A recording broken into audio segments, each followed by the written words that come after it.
오늘 아침 우리에게 주시는 하나님 말씀은 사도행전 12장 1절로 25절까지의 말씀입니다. 사도행전 12장 1절로 25절까지의 말씀을 봉독하겠습니다. 그때에 헤롯 왕이 손을 들어 교회 중에서 몇 사람을 해하려 하여 요한의 형제 야고보를 칼로 죽이니 유대인들이 이 일을 기뻐하는 것을 보고 베드로도 잡으려 할세 때는 무교절 기간이라. 잡음에 옥에 가두어 군인 넷씩인 네 패에게 맡겨 지키고 유월절 후에 백성 앞에 끌어내고자 하더라. 이에 베드로는 옥에 갇혔고 교회는 그를 위하여 간절히 하나님께 기도하더라. 헤롯이 잡아내려고 하는 그 전날 밤에 베드로가 두 군인 틈에서 두 쇠사슬에 매여 누워 자는데 파수꾼들이 문 밖에서 옥을 지키더니 호련히 주의 사자가 나타나매 옥중에 광채가 빛나며 또 베드로의 옆구리를 쳐 깨워 이르되 급히 일어나라 하니 쇠사슬이 그 손에서 벗어지더라. 천사가 이르되 띠를 띠고 신을 신으라 하거늘 베드로가 그대로 하니 천사가 또 이르되 겉옷을 입고 따라오라 한데 베드로가 나와서 따라갈새 천사가 하는 것이 생시인 줄 알지 못하고 환상을 보는가 하니라. 이에 첫째와 둘째 파수를 지나 시내로 통한 쇠문에 이르니 문이 저절로 열리는지라. 나와서 한 거리를 지나매 천사가 곧 떠나더라. 이에 베드로가 정신이 들어 이르되 내가 이제야 참으로 주께서 그의 천사를 보내어 나를 헤롯의 손과 유대 백성의 모든 기대에서 벗어나게 하신 줄 알겠노라 하여 깨닫고 마가라 하는 요한의 어머니 마리아의 집에 가니 여러 사람이 거기에 모여 기도하고 있더라.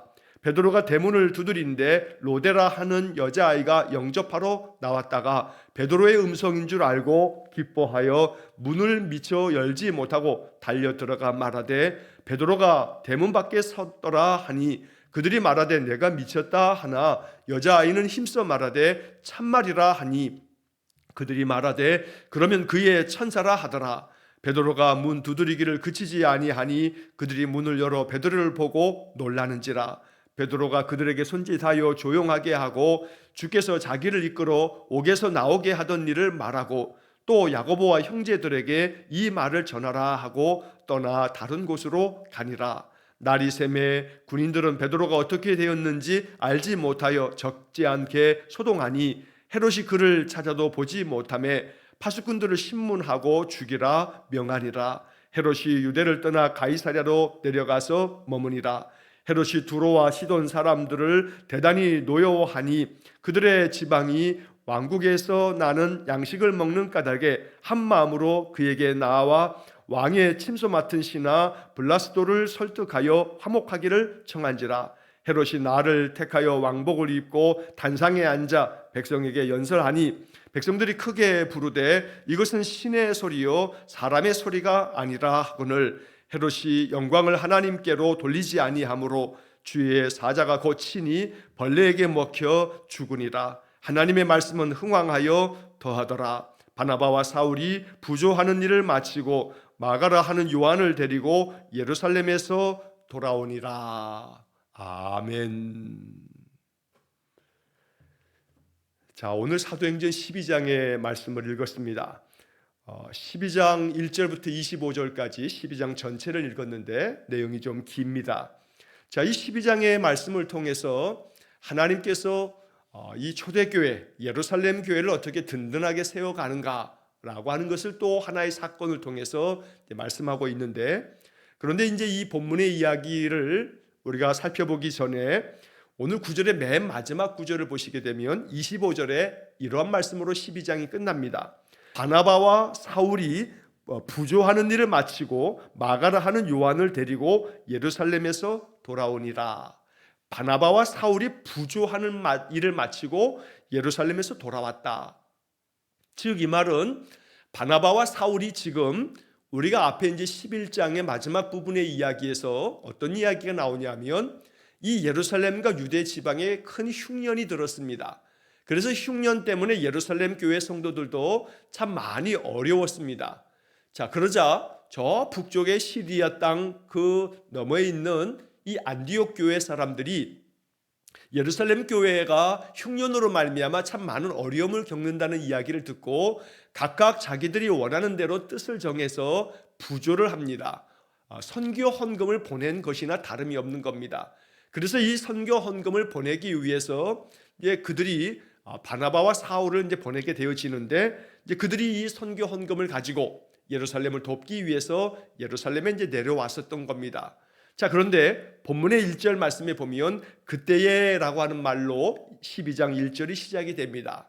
즉 이 그때라고 하는 말은 지금 말씀드린 것처럼 바로 그 앞장 11장 마지막 부분에서 나오는 것처럼 안디옥 교회가 예루살렘 교회를 돕기 위해서 헌금을 모아서 보내는 바로 그런 때, 그러니까 안디옥 교회가 점점 믿음의 사람들이 더하여지고 교회가 더욱더 부흥하게 되고 이런 것과 동시에, 그래서 이 안디옥 교회의 도움을 얻게 되어지는 바로 그때, 어찌 보면 예루살렘 교회 입장에서 보게 되면 경제적으로 흉년 때문에 많은 압박을 당하고 어려움을 겪고 있는 그런 때를 말하는 겁니다. 자, 그런데 그 다음 이어지는 이야기에는 이렇게 경제적으로도 흉년 때문에 많은 고통을 겪고 있는 그때 또 하나의 악재가 벌어졌는데, 다름 아닌 헤롯 왕이 교회 중에서 몇 사람들을 해하려고 붙잡아다가 그들을 박해하는데, 그 중에 한 사람이 요한의 형제 야고보를 칼로 죽이니, 그래서 바로 스데반의 순교 이후에 또다시 예수님의 12 제자 중에 한 사람이었던 야고보가 순교를 당하게 됩니다. 헤롯 왕이 이렇게 손을 들어 교회 중에서 몇 사람을 해하려고 해서 결국 야고보를 칼로 죽였다. 그러니까 흉년으로 말미암아 온 유대 사람들이, 또 예루살렘 사람들이, 또 특히나 이 예루살렘 교회 성도들도 많은 고통을 겪고 있는 이때에, 또한 신앙적으로는 이 헤롯 왕이 유대인들에게 또 좀 인기를 얻고자 예수를 따르는 자들을 붙잡아다가 많은 압박을 가하면서 그 중에 야고보 사도를 칼로 죽였던 겁니다. 자, 이렇게 야고보 사도가 순교를 당하면서 이 헤롯은 마음 가운데 그래, 이렇게 내가 이 예수의 도당들을 붙잡아다가 또 칼로 죽이고 그러니까 유대인들이 열광을 하는구나. 그러면서 본문 3절 말씀에 보면 유대인들이 이 일을 기뻐하는 것을 보고 베드로도 잡고자 할세라는 말씀으로 이어집니다. 야고보를 죽이고 난 후에 유대인들이 매우 이 헤롯 왕의 이야기를, 이 일들을 아주 칭찬하고 좋아하자 이번에는 베드로까지 잡으려고 했다는 것입니다. 자, 그것이 그 기간인 무교절 기간, 6월절로 이어지는 이 무교절 기간에 이런 일을 하려고 하는데, 4절 말씀에 결국은 그래서 베드로를 잡아다가 감옥에 가둡니다. 자, 잡아다가 감옥에 가두고 또다시 역시 베드로 역시 야고보처럼 죽이려고 하는 계획을 세우고 있었던 겁니다. 자, 4절 말씀에 잡음에 옥에 가두어 군인 4씩의 4팩에 맡겨 지키고, 그러니까 군인들을 4명씩 짝을 지어서 또 4번씩 교대를 하면서 이러면서 베드로를 감옥에서 지키게 만들었던 겁니다.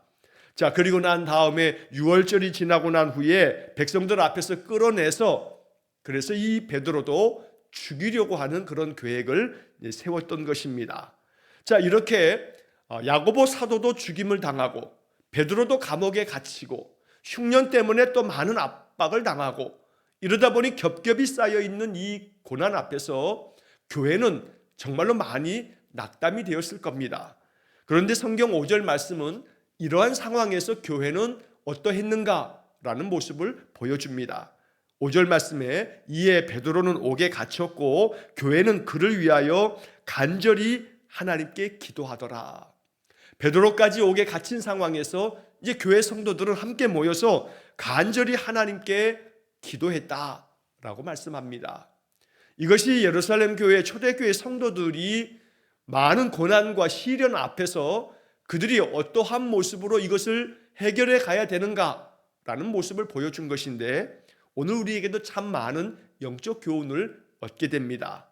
자, 그래서 1절부터 5절까지 이 말씀 한 문단처럼 이 구절들을 보면서 우리는 맨 1절의 첫 단어 그때에, 그리고 5절의 맨 마지막 문장, 간절히 하나님께 기도하더라. 우리는 이 1절부터 5절까지의 말씀을 바로 이렇게 그때에 흉년으로 말미암아 많은 경제적인 어려움 가운데서 그렇게 많이 마음에 괴로움이 있을 때, 동시에 야고보 사도가 칼에 의해서 죽임을 당하는 순교를 당하고, 또한 믿었던 베드로 사도까지 감옥에 붙잡혀가 이제 며칠 지나면 베드로도 이제 죽을 수밖에 없는 바로 그런 그때에 성도들은 하나님 앞에 간절히 기도하였다. 그들이 할 수 있는 것이 없습니다. 도무지 그들이 이 문제를 해결할 방법이 없습니다. 그때 오직 할 수 있는 일은 하나님께 기도하는 것. 그래서 성경은 교회는 베드로가 이렇게 감옥에 갇혀 있는 이 상황에서도 그를 위해서 할 수 있는 것이 아무것도 없지만 오직 하나, 간절히 하나님께 기도하는 것. 그래서 그들의 기도는 이제 그 다음 6절 이하의 말씀에서 하나님께서 천사를 보내어 베드로를 그 감옥에서 꺼내어 주시는 기적의 이야기가 그 다음 이어지게 됩니다. 무엇보다 이 5절 말씀을 통해서 어떠한 문제가 내 앞에 놓여서 마음에 낙담이 되거나 많은 괴로움이 있을 때 내 힘으로 도저히 감당할 수 없을 것만 같은 그런 압박을 당하게 될 때 우리의 마음 가운데 낙담에 빠지지 말고 오직 한 가지, 이 사도행전 12장의 말씀이 기억날 수 있기를 간절히 축원합니다. 성령께서 언제나 우리가 읽고 묵상하는 성경의 말씀들이 늘 우리의 삶에 필요한 때에 생각나게 해주시는 은혜가 있기를 원합니다. 그래서 그때에 하나님께 간절히 기도하는 이 이야기가 내가 지금 할 수 있는 일은 하나님께 간절히 기도하는 일이구나 라고 하는 것들이 마음에 떠올라 하나님 앞에 더 깊이 기도할 수 있는 그러한 믿음의 삶 되시기를 간절히 축원합니다. 자, 그 다음 이어지는 6절서부터 10절까지의 말씀은 감옥에 갇혀 있는 베드로를 하나님께서 천사를 보내서 그를 그 감옥에서 풀어내 주시는 그런 말씀이 적혀져 있습니다. 놀라운 기적의 이야기입니다. 자, 우리가 성경에서 기적이 벌어지는 이야기를 읽을 때마다 마음 가운데 이 성경의 이야기를 우리가 어떻게 이해하면 좋을까? 사실 기적은 말 그대로 일상 속에서 매일같이 반복적으로 일어날 수 있는 것은 아닙니다. 그렇게 만약에 일상에서 매일같이 일어나는 일이라 한다면 그건 기적일 수가 없을 겁니다. 그러니 말 그대로 이러한 기적의 이야기는 하나님께서 특별한 섭리가 있어서 하나님이 목적하신 바가 있어서 특별한 어떤 때에 은혜를 베풀어 주시는 것이지 이러한 기적들이 언제나 늘 일어날 수 있는 일이다 라고 할 수는 없는 겁니다. 그래서 기적의 이야기를 볼 때 우리가 이 기적 이야기를 우리의 이성적인 사고로 이건 말이 안 돼, 어떻게 이럴 수가 있어 라고 접근하면서 이 말씀은 말도 안 되는 얘기가 써있군 라고 이렇게 바라볼 것이 아니라 기적의 이야기를 통해서 하나님께서 우리에게 말씀하시려고 하는 메시지를 더욱더 마음 깊이 묵상할 뿐만 아니라 또 오늘날 우리의 삶 속에 기적이 없다라고 말할 수도 없습니다. 그러니 하나님께서 베풀어 주시는 놀라운 기적의 역사는 일상적으로 반복적으로 언제나 일어나는 일은 절대 아니지만 그러나 하나님께서 특별한 하나님의 은혜를 부어주시는 그런 때에는 불가사의하게 도무지 우리의 이성적으로도 이해할 수 없고 납득할 수 없는 그런 놀라운 일들이 벌어지기도 한다는 것을 우리가 인정해야 합니다. 자, 그렇기 때문에 오늘 베드로가 풀려나는 이 이야기를 우리는 일상 속에서 일어날 수 있는 일은 아니지만 하나님께서 이 베드로를 풀어주시는 이 놀라운 기적을 베풀어 주시면서 우리에게 알려주시고자 하는 말씀을 마음으로 들어야겠습니다. 자, 헤롯이 이제 베드로를 감옥에 가뒀다가 6월절 명절이 이제 지나가는 이 즈음에 이 베드로를 이제 그 다음 날 되면 백성들 앞에 끌어내서 베드로를 백성들 보는 자리에서 아마 죽이려고 했던 것 같습니다. 자, 그런데 그 전날 밤에 베드로가 누워있을 때에 주의 천사가 와서 베드로의 옆구리를 칩니다. 그러면서 베드로를 깨우면서 이제 베드로를 감옥에서 풀어내시는 겁니다. 자, 그런데 이 장면을 보게 되면 6절 말씀에 보면 베드로가 두 군인 틈에서 두 쇠사슬에 매여 누워 자는데 파수꾼들이 문 밖에서 옥을 지키더니, 결국 이 상황의 이야기는 베드로가 도무지 이 감옥에서 나올 수 없는 상황이다 라는 것을 말하고 있는 건데, 어찌 보면 이 말씀을 이렇게 우리가 해석할 수도 있을 겁니다. 우리의 인생의 삶에서 우리가 도무지 옴짝달싹할 수 없는 그런 상황, 베드로가 파수꾼들이 문 밖에서 옥을 지키고 있고 또 두 쇠사슬로 베드로가 이렇게 묶여 있고, 그러니 꼼짝도 할 수 없는 겁니다. 아무것도 할 수 없는 그런 상황에 베드로가 사슬에 묶여 있고 바깥에 파수꾼들이 지키면서 옥문 안에 갇혀 있는 겁니다. 이만큼 우리의 삶에 무언가 인생의 많은 어려움 때문에 갇혀 있을 때, 설상가상이라고 어려운 일이 벌어지면 또 다른 어려운 일들이 엎친 데 덮친 격으로 우리에게 찾아오게 되면 얼마나 마음에 큰 낙담이 되는지 모릅니다. 마치 그런 상황에 있었던 우리의 모습처럼 베드로도 지금 그런 모습이 있는 것입니다. 자, 그러할 때에 7절 말씀에 호련히 주의 사자가 나타나매 옥중에 광채가 빛나며 또 베드로의 옆구리를 쳐서 깨웠다 하는 말씀이 이어집니다. 이렇게 절망스러운 자리, 이렇게 시련과 고난이 겹겹이 쌓여 있는 말할 수 없는 참담한 괴로움이 있는 그런 삶의 자리, 바로 그러한 자리에 하나님께서 주의 천사 사자를 보내셔서 주의 천사가 이 베드로의 그 고난 앞에 나타나셨다는 겁니다. 옥중에 광채가 빛나면서 베드로를 깨우는 장면이 7절의 말씀입니다. 어찌 보면 이 말씀에서 주의 사자가 나타나매 라고 하는 구절은 우리에게 주시고자 하는 메시지고, 이것은 우리에게 귀한 복음의 말씀이 됩니다. 하나님께서 우리의 인생의 삶에서 많은 고난과 시련이 겹겹이 쌓여 있을 때 무조건 낙담하고 절망하고 그 자리에 주저앉는 게 아니라, 그럴수록 간절히 하나님 앞에 기도하면 하나님께서 반드시 은혜를 베풀어 주시기 위해서 주의 천사가 우리의 삶 속에, 이 고난 속에 나타나 그 문제를 해결해 주시듯이 하나님께서 우리에게 은혜 베풀어 주시기를 또 간절히 이 믿음의 이 말씀을 보면서 우리의 마음 가운데 믿어야겠습니다. 하나님의 은혜가 우리의 삶 속에 나타나기를, 하나님의 은총의 표적이 우리의 삶 속에 증거가 되기를. 그러니 여기 나타나매라고 하는 구절은 하나님께서 베드로에게 증거를 보여주셨다라고 이렇게 이해할 수 있을 겁니다. 그러므로 우리의 인생의 삶에도 하나님께서, 내가 하나님 앞에 간절히 기도하면 하나님께서 우리의 삶 속에 증거를 보여주시듯 하나님께서 해결해 주시고 하나님께서 역사해 주시는 것들이 나타나는 그런 은혜를 우리가 사모해야겠습니다. 어떻게든 하나님께서 이루어 가시는 하나님의 방법이 있습니다. 우리가 도무지 이해할 수 없는 아주 하나님의 기묘하신 방법들이 있습니다.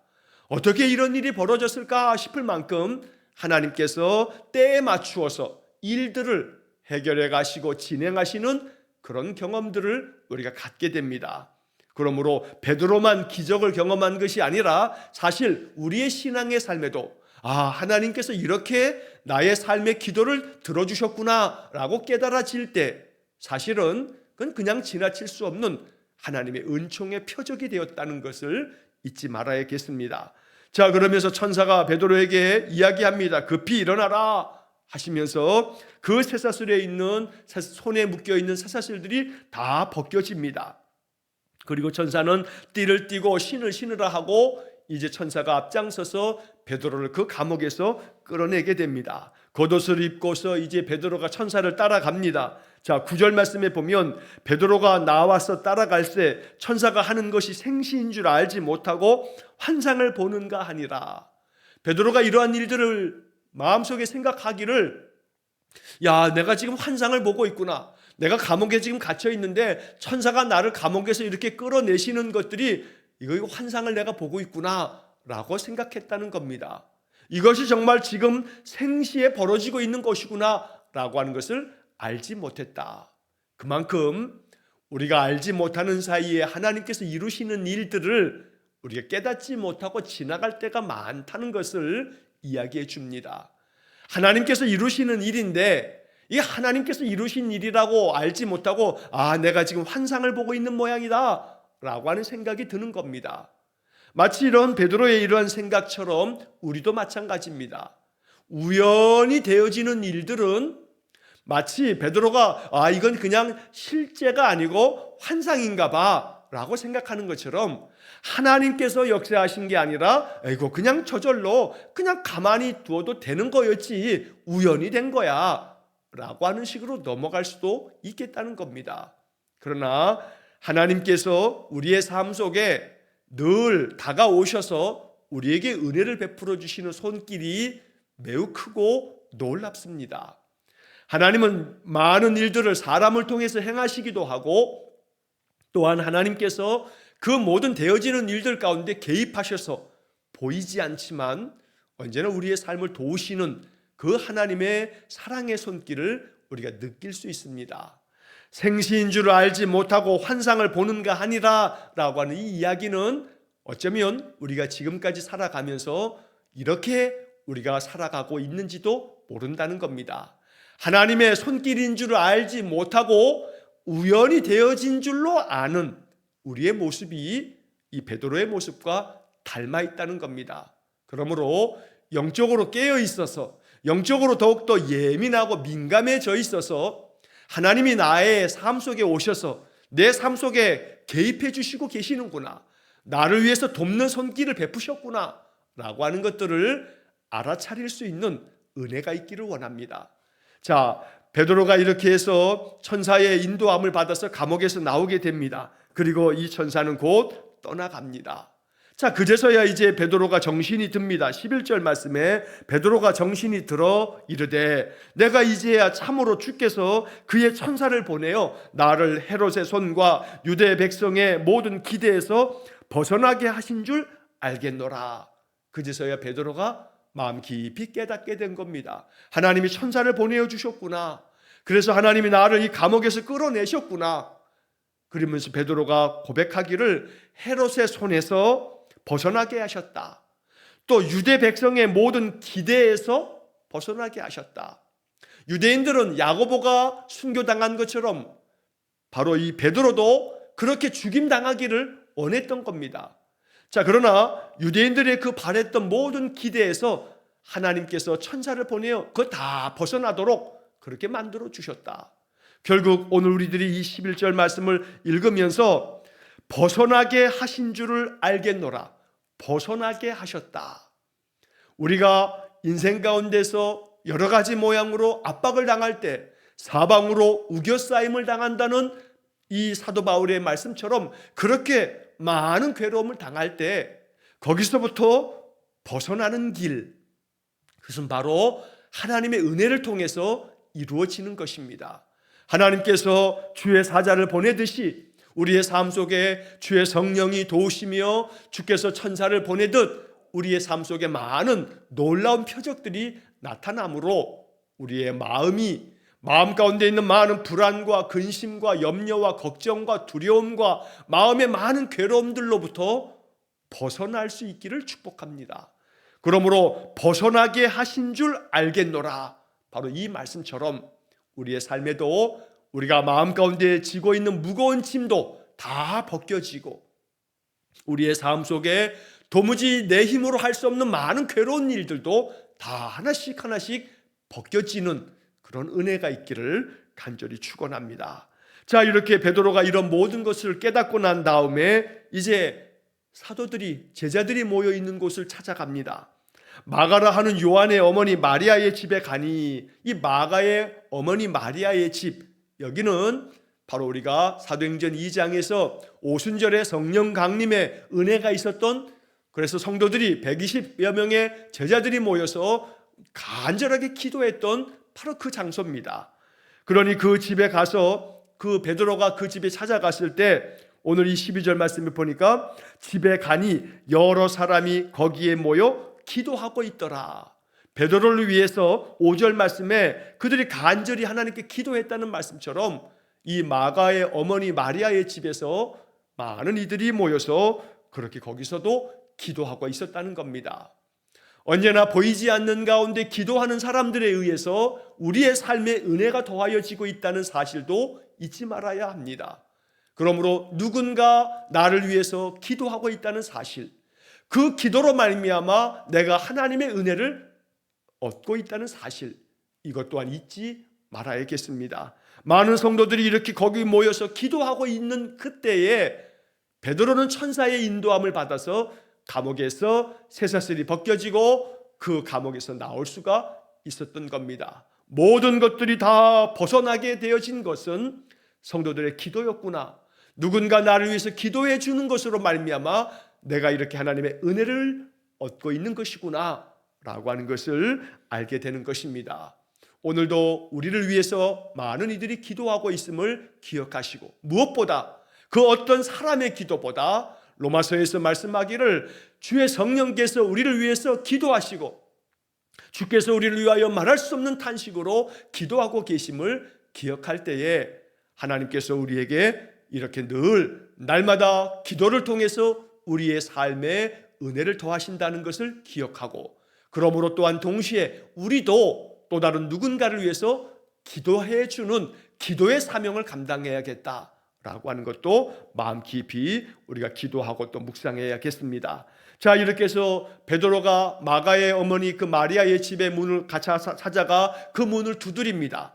자, 그때 로데라고 하는 여자아이가 나와서 이제 영접하게 되는데 베드로의 음성인 줄 알고 매우 기뻐하는데 너무나 기쁜 나머지 문을 열어주는 것을 잊어버린 채 들어가서 베드로께서 오셨습니다. 베드로가 문 밖에 서 계십니다. 라는 소식을 들려줍니다. 그러나 그 안에 있었던 사람들은 안타깝게도 15절 말씀에 이렇게 표현합니다. 그들이 말하되 네가 미쳤다. 이렇게 이 로데라고 하는 여자아이의 핀잔을 줍니다. 그러자 여자아이가 더욱더 힘있게 참말이라고 얘기를 하자, 야, 그의 천사야. 너 베드로가 바깥에서 음성을 들은 게 아니라 베드로의 천사인가 보지 라고 이렇게 얘기하는 겁니다. 베드로가 계속 문을 두드리자 그들이 문을 열어주고 베드로인 것을 보고 놀라게 됩니다. 자, 여기서 참 재미있는 장면이 나옵니다. 그들이 모여서 기도했습니다. 뭐라고 기도했겠습니까? 베드로가 풀려나기를 기도했을 겁니다. 베드로가 풀려나기를 기도하고 있는 그들이 정작 베드로가 풀려나서 바깥에서 문을 두드리고 있을 때 로데라는 여자아이가 베드로의 음성을 알아듣고 베드로가 문 밖에 있습니다 라고 하는 이야기를 들었을 때 자기들이 지금 그렇게 기도하고 있었을 텐데 정작 그 이야기를 전하자, 야, 네가 지금 미쳤니? 너 별소리를 다 한다 라고 하는 그런 대답을 하고 있다는 겁니다. 어찌 보면 믿어지지 않는 일이기 때문에 그랬을 겁니다. 인간적으로 당연한 그러한 생각의 흐름일 겁니다. 그러나 한편 이 말씀이 우리에게 주는 영적 교훈이 있습니다. 기도하면서도 이 기도가 이루어질까? 라고 하는 그런 마음의 의심, 이러한 기도를 내가 드리고는 있지만 하나님께서 이 기도에 역사해 주실까? 하는 우리의 마음속의 의구심이 여전히 우리의 마음 가운데 자리하고 있는 것은 아닌가 살펴봐야겠습니다. 하나님께서 우리의 기도에 응답하시는 방법은 여러 가지가 있을 것이지만 마음속에 분명히 믿어야 할 것은 하나님이 나의 기도를 반드시 이루실 것이라. 더러는 그 기도가 오랜 세월 기다려야 할 응답도 있지만 또 어찌 보면 하나님께서 아니야, 안 돼, 너를 위해서는 그것보단 다른 거, 이것이 더 좋아 하면서 나의 원하는 대로가 아닌 하나님이 뜻하신 바대로 내게 응답하실 때도 있지만, 그러나 또 한편 내가 원하는 대로 이루시는 때도 있음을 기억해서 언제나 하나님은 나의 기도를 들으신다는 사실을 우리가 잊지 말아야겠습니다. 열심히 간절히 기도하였지만 베드로가 정작 문 앞에 찾아왔을 때는 그 소식을 듣고도 야, 너 미쳤구나, 아이고 베드로의 천사겠지, 이렇게 그 상황을 이해하지 못했던 사람들의 모습이 우리의 모습처럼 비추어지고 있다는 겁니다. 그러므로 늘 깨어 있어서 언제나 우리가 늘 믿음 안에서 하나님의 그 역사하심을 바라고 또 기도하며 그 응답이 우리의 삶 속에 이루어질 것임을 확신하는 그런 믿음이 있어지기를 간절히 축원합니다. 자, 베드로가 그들 모여 있는 곳에 들어와서 그들이 놀라자 손으로 조용히 하라 하면서 이제 그 모든 일들을 이야기해 줍니다. 그리고 이제 야고보와 형제들에게 이 말들을 다 전하라고 당부하고 다른 곳으로 갑니다. 자, 여기 17절 말씀에 야고보라고 하는 이름이 등장하는데 분명히 우리가 그 앞에 2절 말씀에서 요한의 형제 야고보가 칼에 의해서 죽임을 당하는 그 순교의 장면을 보았습니다. 그런데 여기 뒤에 또 야고보와 형제들에게 이 말을 전하라고 이렇게 당부하고 있는 장면에서 이 야고보라고 하는 이름이 동명이인이 많습니다. 순교를 당했던 야고보는 야고보와 요한 세베대의 두 아들들을 말하는 것입니다. 예수님의 12제자 중에 한 사람 야고보를 말하는 거고, 여기 지금 17절에 나오는 야고보는 예수님의 동생들 중에, 즉 요셉과 마리아가 나중에 결혼하고 난 다음에 요셉의 아들들로 태어난 사람들 중에 예수님의 형제 동생들이긴 하지요. 그 중에 야고보라는 사람이 있습니다. 이 야고보가 이제 예루살렘 교회의 중심된 지도자가 됩니다. 자기 형이신 예수님께서 그리스도이심을, 또 부활하신 주님을 경험하면서 이 야고보가 신실한 주님의 제자가 됩니다. 우리가 알고 있는 야고보서 성경을 쓴 사람이 바로 이 야고보가 됩니다. 자, 이렇게 베드로가 이러한 모든 일들이 이렇게 펼쳐졌다는 것을 전하라고 당부를 하고 다른 곳으로 가면서 이제 그 다음에 이어지는 18절 이하에서는 헤롯 왕의 죽임당하는 이야기가 적혀져 있습니다. 자, 여기 등장하고 있는 이 헤롯, 야고보 사도를 죽이고 베드로까지 죽이려고 했던 이 헤롯은 예수님이 태어나셨을 때 헤롯 왕이 아닙니다. 예수님이 태어나셨을 때 헤롯 왕은 우리가 구분하기 위해서 헤롯 대왕이라고 부르고, 그리고 난 다음에도 헤롯이라고 하는 이름들이 등장합니다. 즉 바로 세례 요한을 죽였을 때도 세례 요한을 죽인 자가 헤롯이라고 나오는데, 그 헤롯은 헤롯 안티바스라고 하는 말씀을 예전에 마가복음을 읽으면서 드린 바가 있습니다. 그런데 오늘 본문에 또 헤롯이 나옵니다.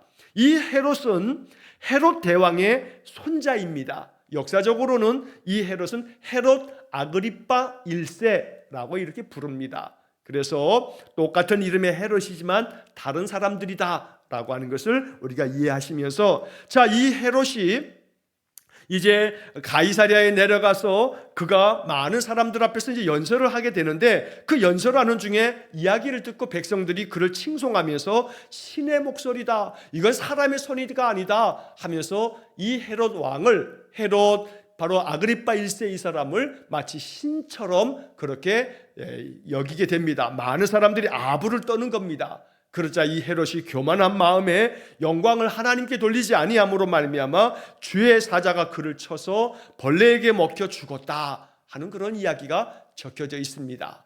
벌레에게 먹혀 죽었다는 것이 어떤 상황인지를 성경은 정확하게 더 많은 추가적인 이야기를 들려주지는 않습니다. 그러나 결국 이 헤롯도 죽임을 당하고 말았다는 것인데 하나님의 심판을 당하고 만 것입니다.